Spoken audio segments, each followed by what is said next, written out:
अस्सलाम वालेकुम दोस्तों, सऊदी अरब की फटाफट ताज़ा और बड़ी खबरों में आपका स्वागत है। मैं हूं साकिब मिर्ज़ा और आप देख रहे हैं gulf life Hindi.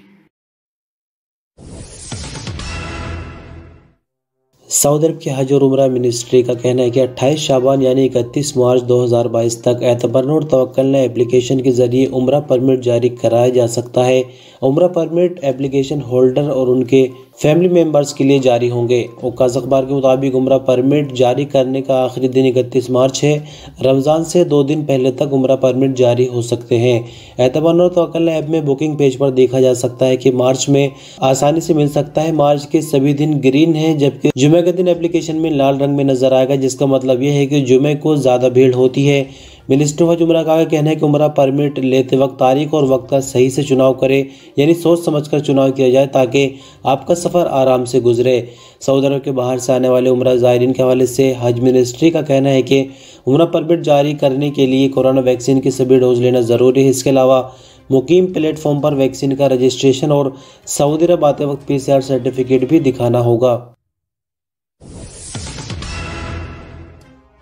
Saudi Arab के पासपोर्ट और इमिग्रेशन डिपार्टमेंट यानी जवाजात से खारजी वर्कर ने खुरूज वदा यानी एग्जिट रेंट्री वीज़ा के हवाले से सवाल किया कि 10 दिन के लिए छुट्टी जाना चाहता हूं, लेकिन प्रॉब्लम यह है कि मेरे पासपोर्ट में सिर्फ 25 दिन ही बचे हैं। क्या ऐसे में एग्जिट रेंट्री वीज़ा यानी छुट्टी लग सकती है? सवाल का जवाब देते हुए जवाजात का कहना था कि एग्जिट रेंट्री वीज़ा लेने के लिए ज़रूरी है कि पासपोर्ट में कम से कम 90 दिन होने चाहिए।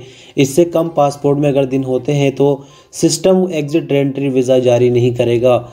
आपकी जानकारी के लिए बता दें कि एग्जिट रेंट्री वीज़ा, जिसको आम भाषा में छुट्टी पर जाना भी बोला जाता है, उसके लिए पासपोर्ट में 90 दिन कम से कम होना ज़रूरी है।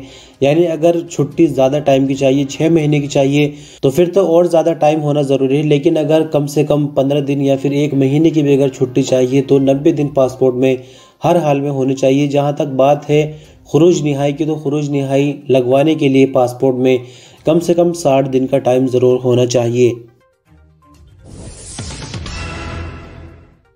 सऊदी अरब के deputy health secretary doctor Abdullah Asiri का कहना है कि ऐसे देश जहां वैक्सीन लगवाने वालों का अनुपात ज़्यादा है, वहां हालात आहिस्ता आहिस्ता नॉर्मल हो रहे हैं और जल्दी सभी तरह की जो SOPs है वो ख़त्म हो जाएंगी, फिर ज़िंदगी पहले जैसी हो जाएगी। अखबार 24 के मुताबिक डॉक्टर अब्दुल्ला असीरी ने आगे कहा कि डर इस बात का है कि ऐसे देश जहाँ वैक्सीन लगवाने वालों का अनुपात बहुत कम है, वहाँ वायरस के नए वेरिएंट जन्म ले रहे हैं।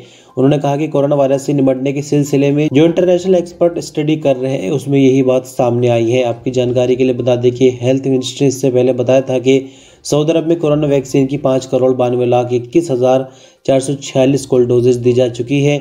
90 लाख बूस्टर डोज, जबकि पहली डोज 2,56,60,000 और दूसरी डोज 2,38,00,000 दी गई है।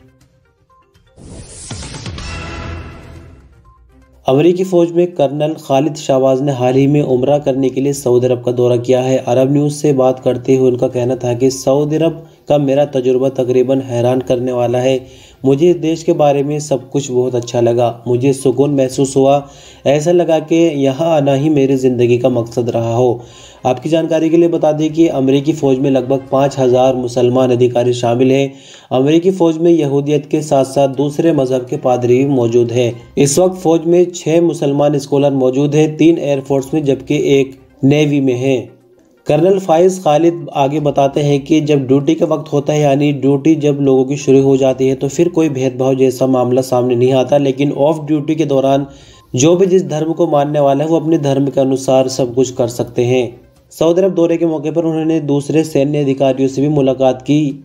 इन मुलाकात का मतलब ये था कि सऊदी अरब और अमेरिका की फौजी ताल्लुकात को और आगे बढ़ाया जा सके। सऊदी अरब में मस्जिद हराम की मैनेजमेंट ने मौजूदा हिजरी साल की पहली 6 माही के दौरान आब जमजम की 200 मिलीग्राम की 80 लाख डिस्पोजल बोतलें बांटी है। अल्बेनेट के मुताबिक मस्जिद हराम में 5,221 कूलर मौजूद हैं। स्पेशल ट्रालियों के जरिए 3,80,00,000 लीटर जमजम बांटा गया है। हरमीन शरीफीन मैनेजमेंट ने ज़ायरीन को आब जमजम उपलब्ध करने के लिए रोबोट्स का इस्तेमाल भी शुरू कर दिया है। इसका एक फ़ायदा यह है कि कोरोना के ज़माने में वायरस लगने का चांस बिल्कुल ख़त्म हो जाता है। रोबोट एक राउंड में 30 बोतलें बांट सकता है। हर रोबोट 5 से 8 घंटे तक काम कर सकता है। सऊदी अरब में जुमे की शाम कोविड-19 की रिपोर्ट के मुताबिक 3,162 नए मामले रिकॉर्ड पर आए। नई रिकवरी 4,088 3 नई मौत की खबर है। टोटल एक्टिव मामलों से क्रिटिकल केसेस 1054 जो कि हालत नाजुक की वजह से आईसीयू में है, तो 3162 नए मामले रिकॉर्ड आने के बाद 7,19,136 कुल मामले हो जाते हैं। 4088 नई रिकवरी के बाद 6,78,332 कुल रिकवरी। 3 नई मौत के बाद 8,962 कुल मरने वालों की तादाद हो जाती है।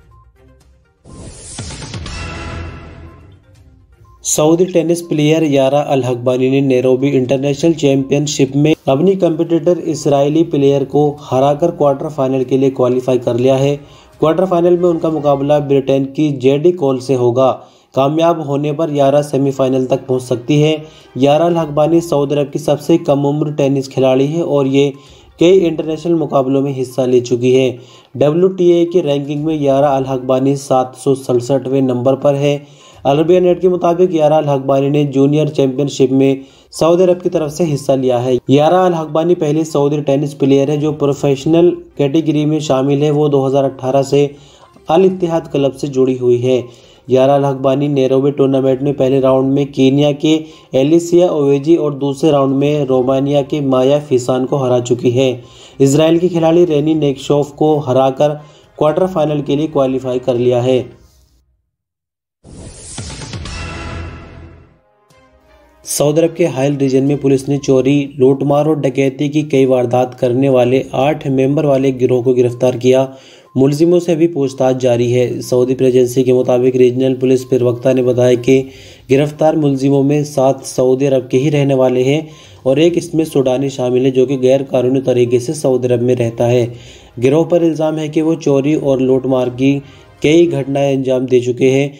मुलजिमों ने घरों, दुकानों और गाड़ियों से कीमती चीज़ें चुराई थी। मुलजिमों के खिलाफ शुरुआती रिपोर्ट दर्ज कराने के बाद उन्हें पब्लिक प्रोसिक्यूशन के हवाले कर दिया गया, जहां से उनसे अभी पूछताछ जारी है, जिसके बाद मुकदमे को अदालत में भेजा जाएगा। और अंत में बात करेंगे मौसम को लेकर। सऊदी अरब में मौसम की जानकार अकील अल अकील का कहना है कि सऊदी अरब के उत्तरी इलाकों में टेम्परेचर 0 से -5 डिग्री तक जाने की उम्मीद है। आज वेब न्यूज़ के मुताबिक उन्होंने कहा कि शनिवार से तबूक, नॉर्दर्न बॉर्डर रीजन, हाइल, अल-जौफ और मदीना मुनव्वरा में बर्फ का माहौल बन जाएगा। रियाज, कसीम और ईस्टर्न रीजन में भी सर्दी की नई लहर देखने को मिल सकती है। मौसम की जानकार का आगे कहना है कि सर्दी की लहर आते ही सऊदी अरब के उत्तरी और पूर्वी इलाकों में बूंदाबांदी की भी उम्मीद है, जबकि सऊदी अरब के बाकी इलाके भी सर्दी की इस नई लहर से प्रभावित होंगे। तो इस तरह दोस्तों आज की इस न्यूज़ बुलेटिन की आखिरी खबर थी। शुक्रिया, वीडियो पर आप अंत तक बने रहे। अल्लाह हाफिज़।